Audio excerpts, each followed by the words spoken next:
बहुत सारे लोग हैं जो 24 तारीख को व्रत रहेंगे। बहुत सारी ऐसी बहनें हैं जो 25 को रहेगी। आप व्रत हो तो भी इस काम को कर सकते हो, व्रत नहीं हो तो भी आप इस काम को कर सकते हैं, अपने बच्चों के लिए, अपने परिवार के लिए। ठीक है ना, कुछ भी नहीं करना। ये जो लाल वाला चावल आता है ना, बस आपको कुछ दाने लाल चावल के लेने हैं। छोटा सा उपाय करके देखिएगा, आपके बच्चे तो तरक्की करेंगे ही करेंगे, साथ ही साथ आपकी फैमिली, आपका परिवार भी हमेशा खुश रहेगा। ठीक है ना, बहुत ही स्पेशल सा प्यारा सा उपाय है। काफी बड़ा पर्व हमारे हिंदू धर्म, सनातन धर्म का माना जाता है। मैं बार बार कह रहा हूं, आप व्रत हो तो भी कर सकते हो, व्रत नहीं हो तो भी कर सकते हो, बड़े ही नियम के साथ करना। ठीक है ना। चलो, यहाँ पे स्क्रीन पे आप सभी को दिख रहा होगा ये वाला चावल है ना। हम लोग के यहाँ तो इस चावल को तिन्नी का चावल बोलते हैं। आप लोग के यहाँ क्या बोलते हैं इस चावल को, एक बार नीचे कमेंट सेक्शन में बताइएगा। ठीक है ना। तो आपको इसी तरीके से जो ब्राउन वाला चावल आता है वो वाला लें। आप कहोगे भैया कितने दाने लेंगे, तो यहाँ पे दाने गिनना मत है ना, एक चुटकी लेना, चाहे उसमें 16 दाने आ जाए, चाहे उसमें 26 आ जाए, जितने भी आ जाए, इससे मतलब नहीं है, एक चुटकी लेना। ठीक है ना।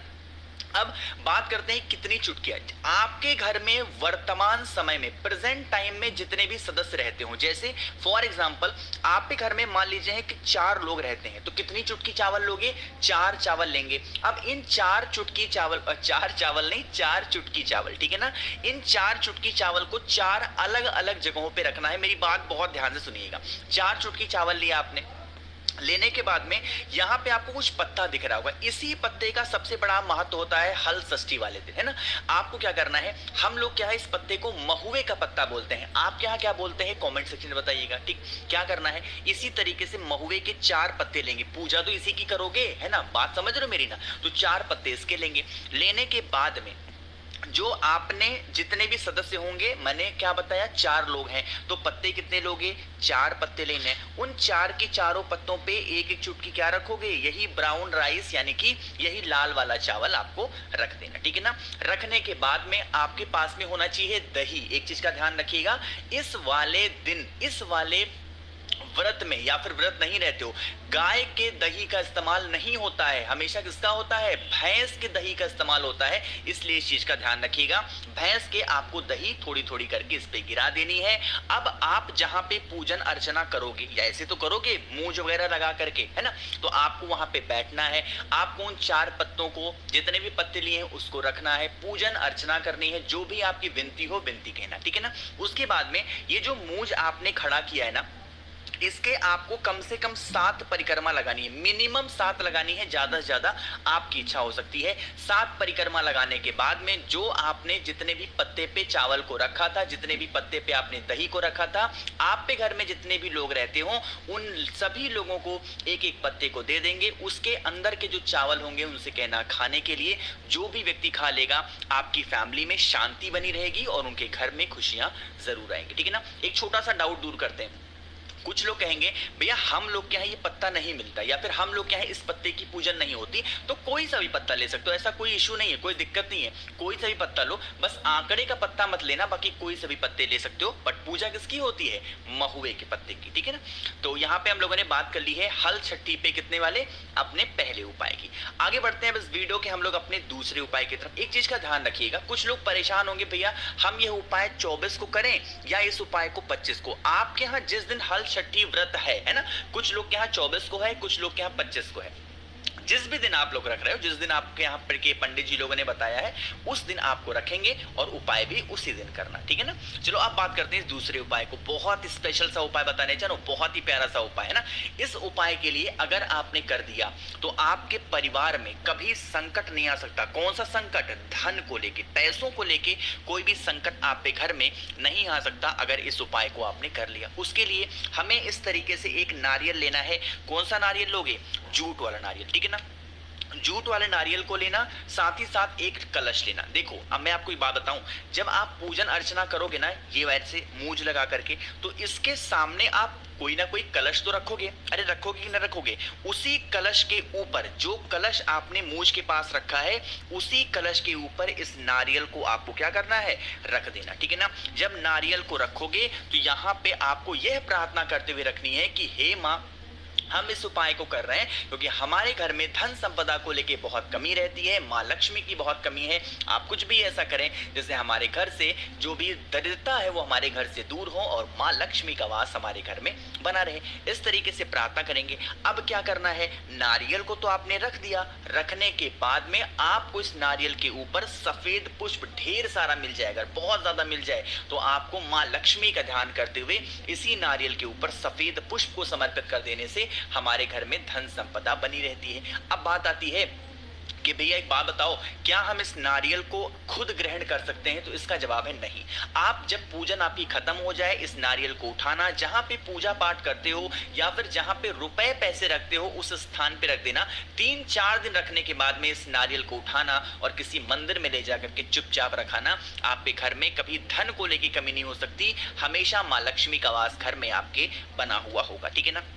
बहुत ही इजी सा, बहुत ही आसान सा उपाय मैंने आपको सभी को समझाया है, तो करना जरूर है, भूलिएगा नहीं कोई लोग। ठीक है ना? चलो भाई, अब यहाँ पे एक बात आपको बताने जा रहा हूँ। इस उपाय में तीसरा उपाय हम लोग बात करने जा रहे हैं और इस तीसरे उपाय में हमें एक मंत्र बोलना होगा। वो कौन सा मंत्र है, कैसे करना है, इसके फायदे क्या है, मैं आपको तब बताऊंगा जब आप सभी लोग कर देंगे वीडियो को लाइक, और जिसने अभी तक चैनल को सब्सक्राइब नहीं किया तो जल्दी से करिएगा चैनल को सब्सक्राइब। ठीक है ना?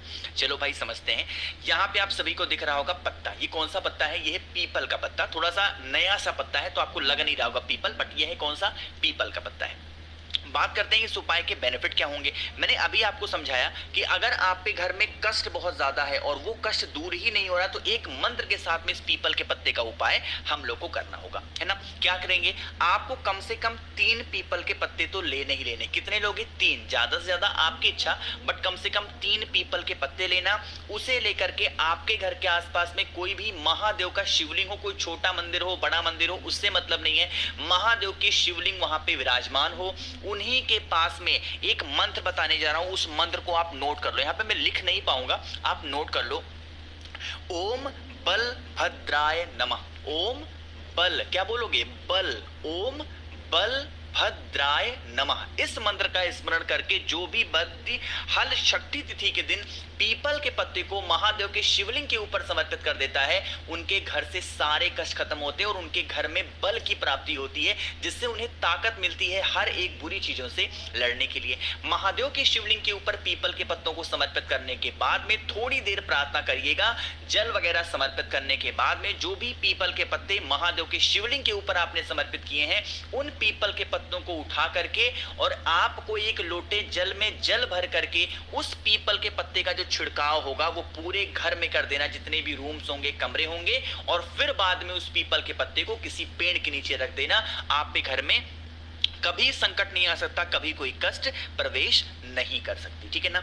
स्पेशल सा उपाय था, करके देखिएगा। अब हम लोग बात करने जा रहे हैं सबसे आसान अपने, और पूज्य गुरु जी ने तो अपनी हर कथा में इस उपाय के बारे में बताया है, जो कि आज की हमारे इस वीडियो का चौथा उपाय है, और ये होगा आपकी बीमारी को खत्म करने का। बहुत दिनों से परेशान हो, घर की बीमारियां ही खत्म नहीं हो पा रही है, बहुत चिंतित हो, बहुत परेशान चल रहे हो, तो आप इस उपाय को करके देखेंगे। इसके लिए हमें जरूरत पड़ेगी इस तरीके से फिर से एक पीपल के पत्तों की। ठीक है ना? सिर्फ ज्यादा नहीं, मात्र एक पीपल का पत्ता लेना। ठीक, पीपल के पत्ते लेने के बाद में आपको जरूरत होगी काजल की। मार्केट में 5-10 रुपए की छोटी सी डिब्बी मिल जाती है ना, उस डिब्बी से निकाल करके काजल को क्या करना है, आपको इसी पीपल के पत्ते के ऊपर अच्छे से ऐसे लगा देना। मतलब बहुत ज्यादा मत लगाना, बस थोड़ा सा आपको लगा देना। लगाने के बाद में आपके घर का जो भी व्यक्ति बीमार पड़ा है ना, जो भी व्यक्ति बहुत दिनों से परेशान है, बीमार है, उस व्यक्ति के ऊपर से आपको इस पीपल के पत्ते को 21 बार घुमाना होगा, और 21 बार घुमाने के बाद में आपको काशी विश्वनाथ महादेव का ध्यान करना है। इस चीज का ध्यान रखिएगा, जो पीपल का पत्ता होगा उस पीपल के पत्ते को काशी विश्वनाथ महादेव के नाम से आपको 21 टाइम्स 21 बार आपको घुमाना है, और फिर इस पीपल के पत्ते को उठा करके ले जाएंगे, किसी भी पेड़ के नीचे चुपचाप रख के चले आना। आपके घर की जो बीमारियां होंगी वो कहां गायब होंगी आपको पता भी नहीं चलेगा। ठीक है ना? करके देखिएगा इस काजल का उपाय, जिससे आपके घर में जो बीमारियां हो वो हमेशा के लिए खत्म जरूर हो जाए। ठीक है ना? बात आ रही क्या समझ में? तो यहाँ पे हम सभी लोगों ने बात कर ली है अपने पहले उपाय की, 4 उपाय की। जो उपाय आपको समझ में नहीं आया नीचे कमेंट सेक्शन में पूछिएगा, मैं पूरी कोशिश करूंगा आप सभी को रिप्लाई करने की। मेरे जितने भी भाई बहन आवाज मेरी पहली बार सुन रहे हैं, चैनल